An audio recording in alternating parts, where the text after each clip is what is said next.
जय गुरु जी संगत जी। गुरु जी के श्री चरणों में कोटि कोटि प्रणाम और गुरु जी की प्यारी प्यारी संगत को भी जय गुरु जी। मैं गुरु जी के श्री चरणों में अरदास करती हूँ कि गुरु जी मेरा और अपनी सभी संगत का, नॉन संगत का कल्याण करें और सभी के दुख हरें, सभी के गुनाह बख्श दें और हमें हमेशा हमेशा अपने श्री चरणों से जोड़े रखें। हमें अपनी कृपा के काबिल बनाएं, हमें अपनी शुक्राना के काबिल बनाएं और हम ऐसे ही अपने सत्संग, अपनी सेवा करते रहें। कभी भी हमारा मन किसी भी तरह से विचलित ना हो, कभी भी माया हम पर असर ना करे, क्योंकि जहाँ माया होती है वहाँ फिर अहंकार आता है और जहाँ अहंकार आता है वहाँ कृपा आनी बंद हो जाती है। अपनी लाइफ का मैं ये पर्सनली अपनी लाइफ का शेयर कर रही हूँ कि अपनी लाइफ का इतना टाइम मैं ऑलरेडी वेस्ट कर चुकी हूँ और मैं वेस्ट करना ही नहीं चाहती कि गुरुजी हमेशा हमेशा मुझे अपने साथ जोड़े रखें और एक पल भी मैं गुरुजी के बिना नहीं जीना चाहती। जय गुरुजी, शुक्राना गुरुजी। मैं गुरुजी की दिव्य आभा सत्संग 22 शेयर कर रही हूँ, पर इससे पहले मैं गुरुजी की प्यारी संगत से रिक्वेस्ट करती हूँ कि आप इस वीडियो को और पूरी प्लेलिस्ट को सभी सत्संग संगत के साथ, गुरुजी की प्यारी संगत के साथ या नॉन संगत के साथ जो गुरुजी के अनुयायी अभी नहीं हैं उनके साथ भी शेयर करें, जिससे हमारा गुरु परिवार और भी बड़ा हो, बढ़ता चला जाए और सभी को गुरुजी के गुणगान सुनने का मौका मिले और आपके द्वारा ये सेवा की जाए। और सेवा का क्या फल है ये तो मैं और आप कोई नहीं जानता, ये तो सिर्फ और सिर्फ गुरुजी जानते हैं। और सभी गुरुजी के श्री चरणों से जुड़े रहें और गुरुजी सभी के कष्ट दूर करें। सत्संग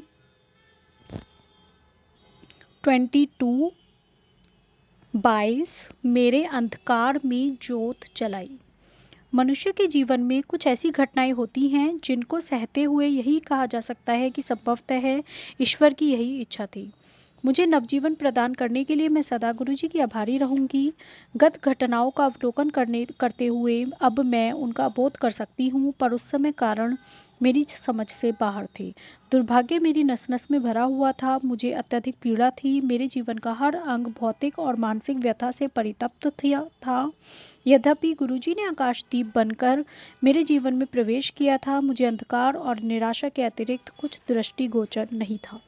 ब्रिटेन के मैनचेस्टर शहर में जन्म लेकर मैं जन्मजात अस्थमा, विसर्प और हृदय में छिद्र जैसे रोगों से पीड़ित थी। मेरा बचपन मेरे अभिभावकों और स्वयं मेरे लिए अति कष्टदायी रहा था। तथापि स्वास्थ्य के सुकर्मों के कारण मेरी जीव शक्ति अपराजय थी और मुझे अपनी साथियों से अधिक सहन करना पड़ता था। अपने कलेशों के कारण मुझे बचपन में ही छोटे मोटे दुखों का सामना करना आ गया था।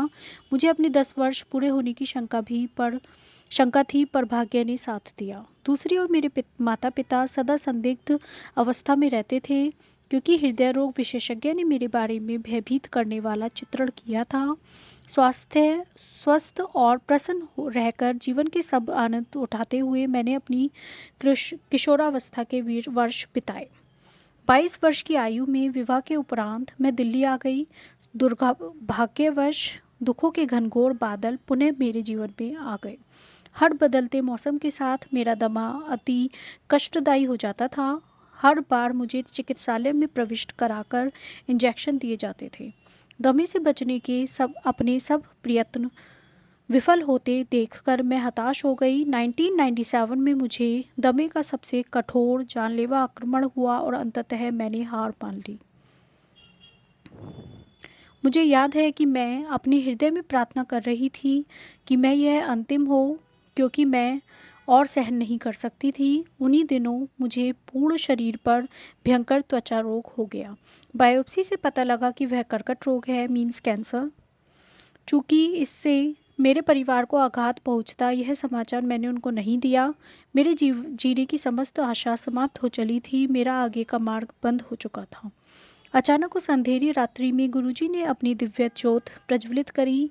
हर बार उनके पहले दर्शन की बातें याद करते हुए मुझे अपने मन में उठी सब भावनाएं याद आ जाती हैं। सौभाग्य से उस दिन वह अकेले बैठे हुए थे जब मैं अपनी एक मित्र, जिसने उनसे मिलने का आग्रह किया था, के साथ उनके यहाँ पहुंची। उनकी उपस्थिति में मैं भाव विह्वल हो गई। उस समय मुझे जीवन भर भटकते हुए शिशु की भांति लगा, जिसे अंत में अपनी माँ का आश्रय और सुरक्षा मिल गई हो।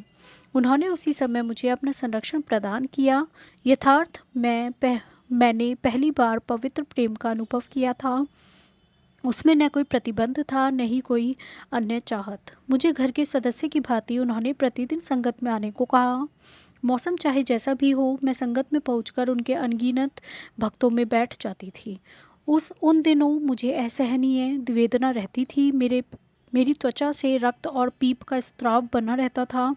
मानसिक रूप से विचलित होने के कारण मुझे समूह में घुटन भी होती थी। जैसे जैसे समय बीतता गया, गुरुजी ने दया कर मेरा आंतरिक परिवर्तन प्रारंभ कर दिया। मेरे मन से द्वेष और वैर के भाव समाप्त हो गए और मैंने अपनी इस दशा से समझौता करना सीख लिया, क्योंकि अब मैंने उसे स्वीकार कर लिया था। मैं उस अवस्था में भी संतुष्ट थी। रोग समाप्त हो जाएगा, ऐसा विश्वास नहीं था। मात्र गुरुजी का साथ और उनकी ऊर्जा को ग्रहण कर मेरी अंतःशक्ति बढ़ गई। मुझे इससे अधिक आशा भी नहीं थी। मुझे शांति मिल गई थी। उनके सानिध्य में डूबते हुए मुझे आत्मिक जागरण का आभास होने लगा। मुझे उनसे ऐसा प्रेम प्राप्त होता था जिसका मैंने पहले कभी आनंद नहीं लिया था। उनका प्रेम ऐसा पवित्र और पावन था जिसका कहीं कोई पर्याय नहीं मिल सकता। बिना किसी नागा के हर संध्या को मैं उनकी ओर प्राकृतिक सहजता से खींची चली जाती थी। उस महत्वपूर्ण दिन उन्होंने सामने अपने पास बुलाया और पंजाबी में कहा, जिससे मैं अनभिज्ञ थी कि उन्होंने मुझे नींबू की भांति निचोड़ दिया है और अब वह मेरा रोग दूर करेंगे। यह देखने के लिए मैं उनकी कृपा के लिए योग्य हूँ अथवा नहीं। उन्होंने मेरे धैर्य का परीक्षण कर लिया था। जय गुरु जी। उस दिन हृदय में आशा और उमंग भरे हुए मैं घर पहुंची। पिछले कुछ महीनों में जब मेरी त्वचा तप्त रहती थी, मैं अपना प्रतिबिंब देखने से कतराती थी। शीशे में अपना दयनीय चेहरा देखना मेरे लिए असंभव था।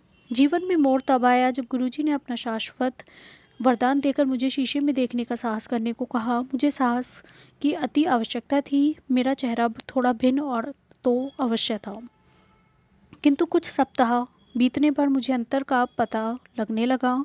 एक नई मैं अपने आप से अपरिचित। मैं गुरुजी की कृपा से परास्त हो गई थी। मैं उनकी रोग समाप्ति की क्षमता की कायल हो गई थी। उनके लिए मेरे प्रेम और आदर भाव और अधिक प्रबल हो गए। मौसम बदल कर आते गए, पर मुझे फिर कभी अस्थमा नहीं हुआ। मैं दिल्ली की प्रदूषित वायु में किसी भी अन्य नागरिक के समान श्वास लेती रही। गुरुजी ने मुझे नवजीवन प्रदान किया था और यह भी बताया कि उनके हस्तक्षेप के बिना मेरा और जीना असंभव था। उसी वर्ष के शुरू में मैं एक ज्योतिषी से भी मिली थी, जिसने मेरी अल्पायु की भविष्यवाणी करी थी। मुझ में हुए परिवर्तन को शब्दों में व्यक्त करना मेरे लिए अत्यंत चुनौती भरा कार्य है। मैं इतना तो कह ही सकती हूँ कि उन्होंने मुझे केवल भौतिक ही नहीं अपितु आंतरिक रूप से भी परिवर्तित कर दिया था। एक लंबे अंतराल के पश्चात शब्दों को अभिव्यक्ति दे तो मुझे अपनी त्वचा में अपना शरीर अच्छा लगने लगा। गुरुजी यदा कदा अपने भक्तों का परीक्षण करते रहते हैं। मानव अपनी स्वार्थी प्रकृति के कारण कामना पूर्ण होने पर पिछली बातें भूल जाता है, पर गुरुजी की कृपा तो जन्म जन्मांतर सदा बनी रहती है। यह इस संदर्भ में से स्पष्ट हो जाएगा।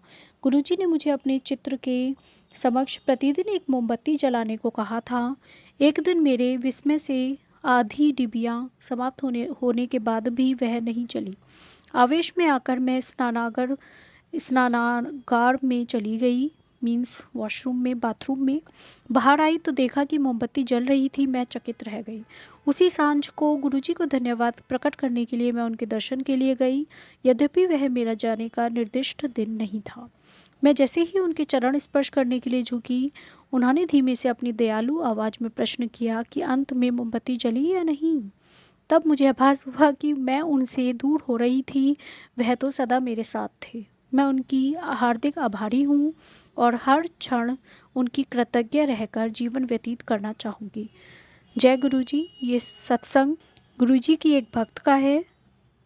जय गुरुजी। अनंतम अनंतम शुक्राना गुरुजी।